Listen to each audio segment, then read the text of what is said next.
What is up, everybody? Happy Friday to you as we go into this draft weekend.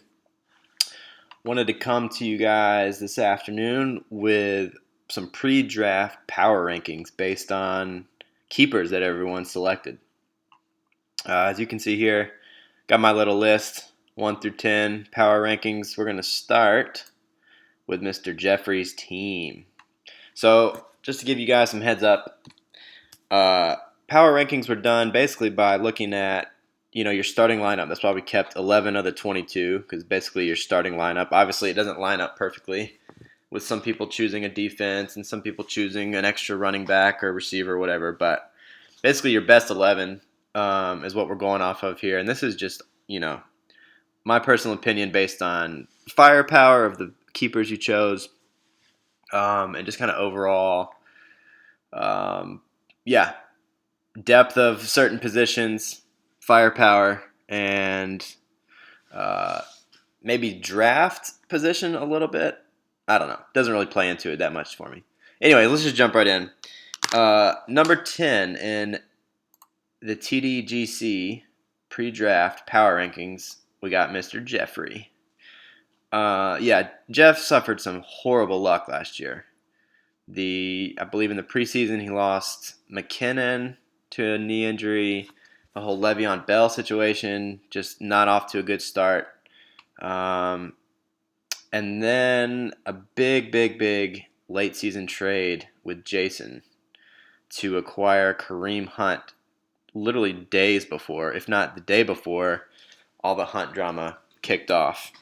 Just some really bad luck, I feel like, left Jeff's roster a little on the slim side in terms of packing that punch.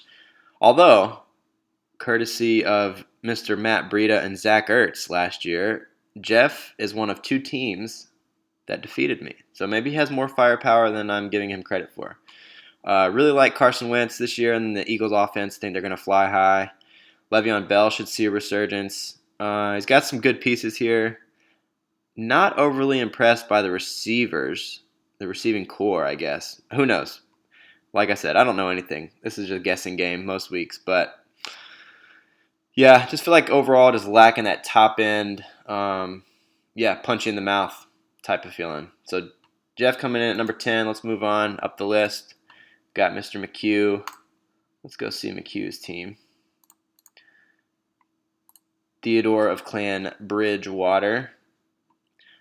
The strength of McHugh's team is that he's got like a top-end guy at each position. So he's got Deshaun Watson at quarterback to pair with Old Man Brady and Old Man Breeze. Got Derrick Henry sitting right here. I know he's been banged up with his injury, but when he's healthy, the dude should just go bonkers this year. And Michael Thomas at receiver, and Kelsey. So he's like got some elite options across the board, but just not, I don't know, just as a group, got a small group of running backs coming into the year with just Henry, Michelle. Yeah, that's it, right? Just 2. Sony Michelle and Derrick Henry. So a little light on the RBs. Receivers, what you got? 3. Thomas, Woods, and Landry. Pretty good group. Obviously, we got some Saints homerism kicking in here with Breeze, Michael Thomas, Jared Cook. It wouldn't surprise me if McHugh picks up the Saints defense, but who knows? We shall wait and see.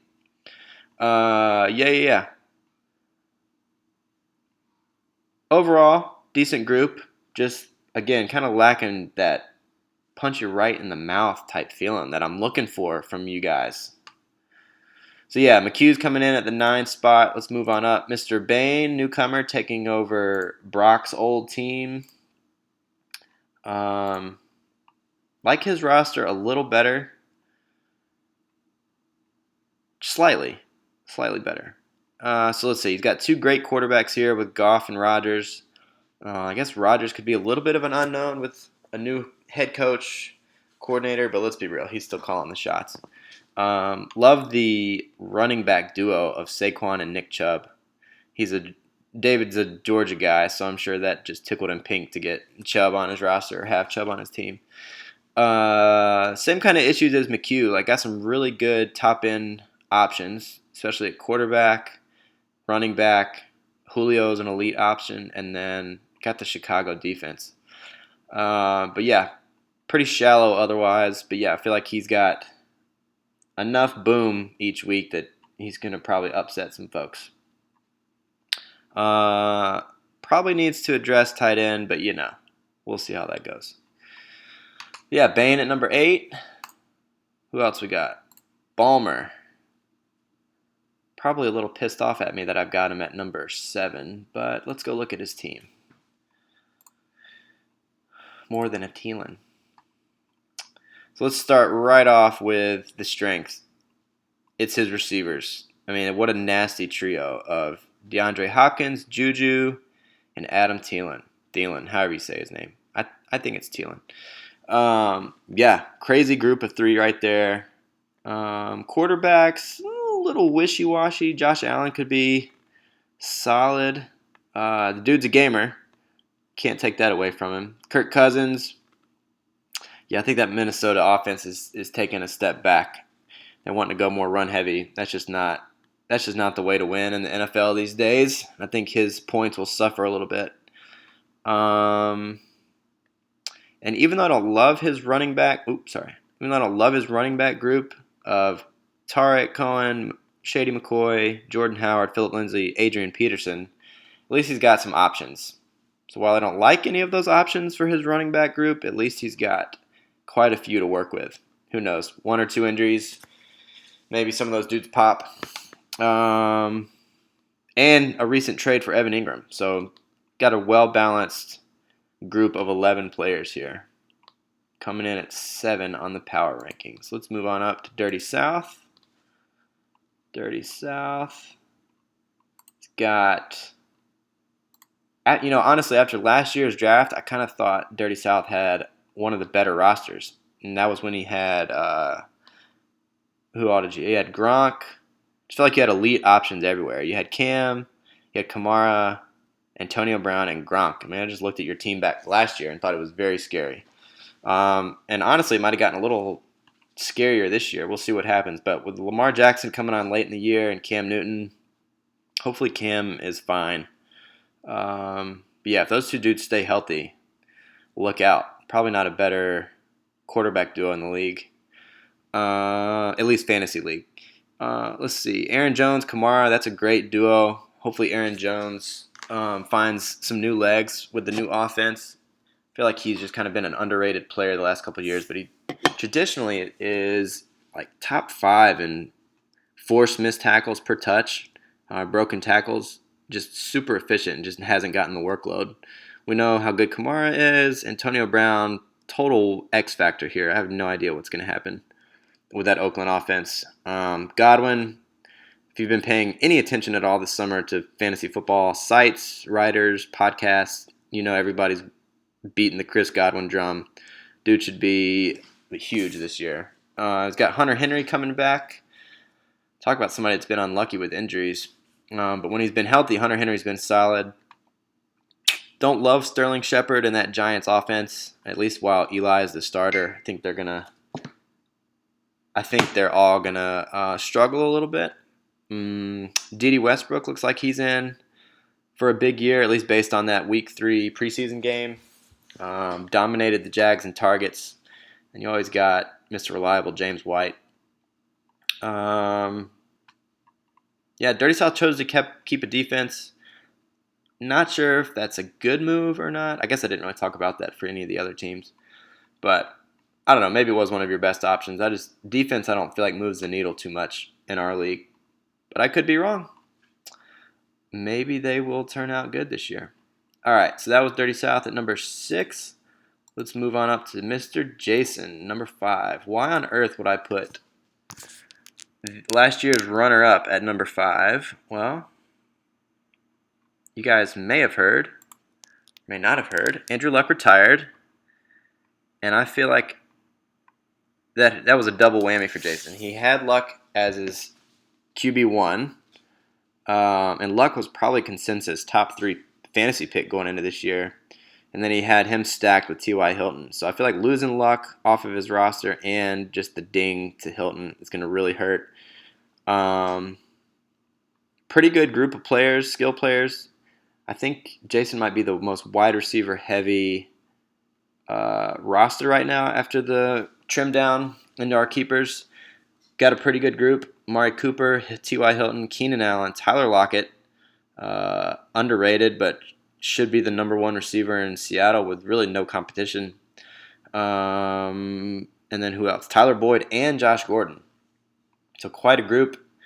It's a shame you can only roll 4 out at a time, but gives them some good options for matchups. Todd Gurley coming back. Nice pairing with Mark Ingram.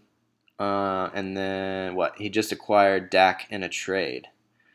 Which, dude, talk about selling a ketchup popsicle to a woman in white gloves. I don't know how you pulled that off, Jason.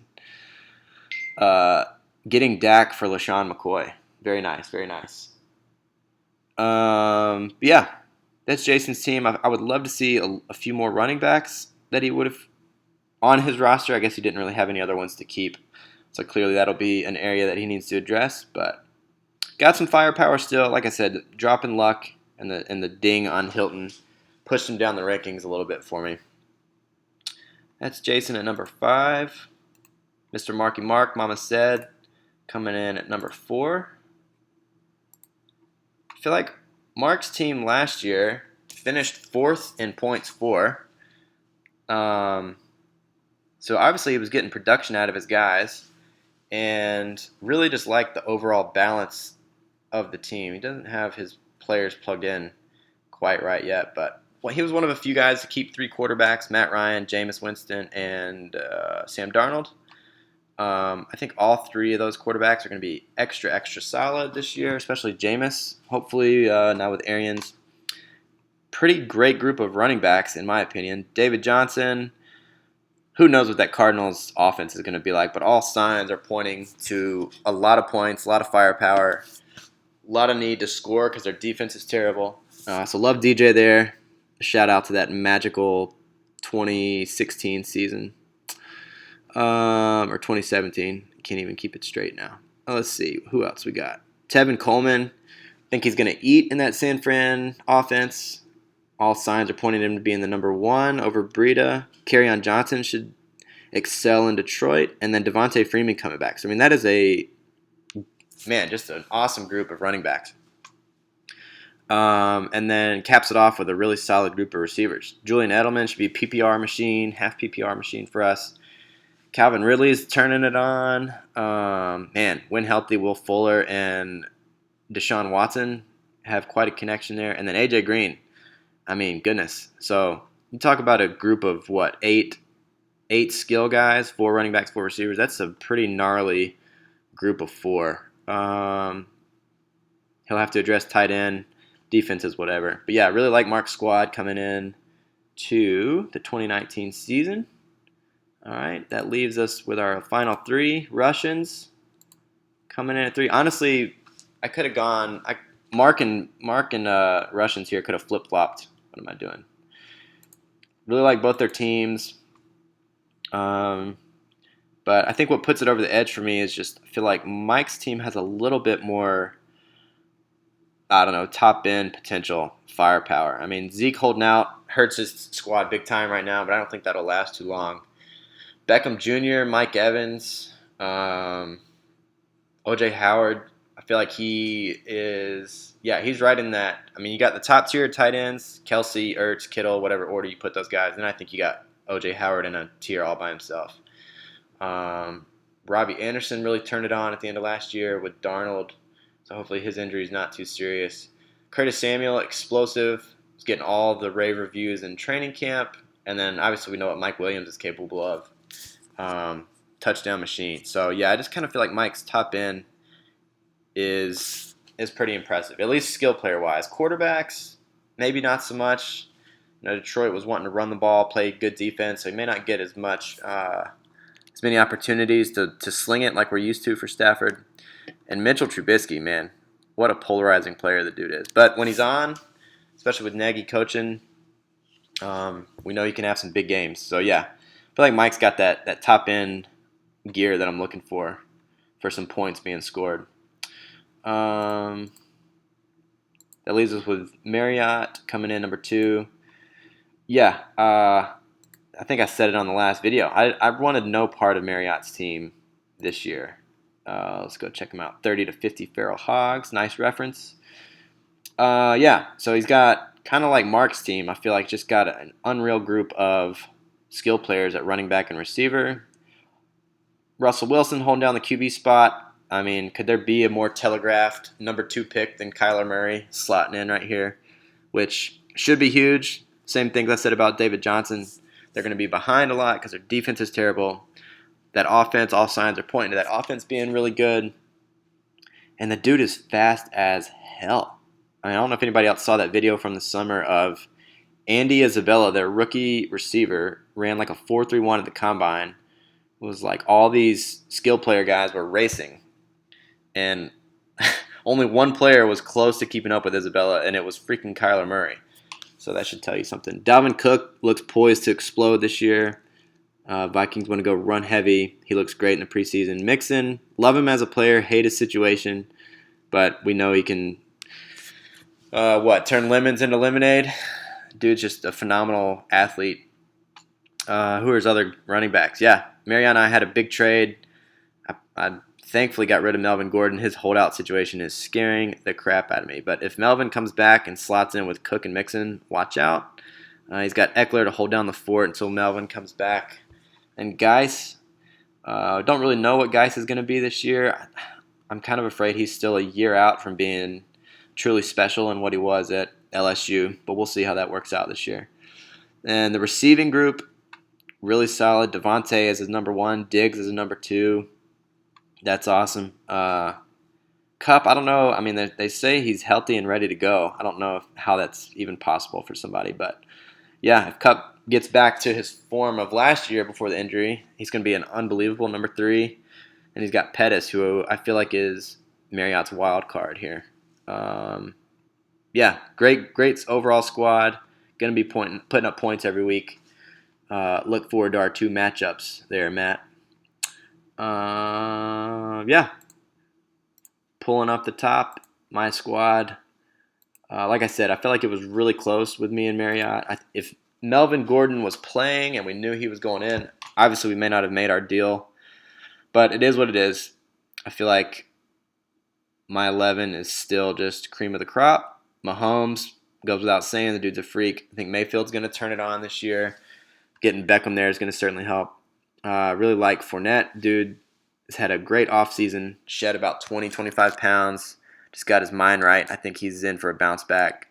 Pale Sayers, Christian McCaffrey. If you guys haven't seen that picture of McCaffrey, the dude is looking like a tank. I can't wait to see the dude play. Cooks and Hill to take the top off. You're full of crap if you tell me there's a more exciting player in the league than Tyreek Hill. Kittle, who knows what's going to happen there. I'm sure he'll regress from his yardage totals last year. Connor looks poised. Keep crushing. DJ Moore, promising rookie year.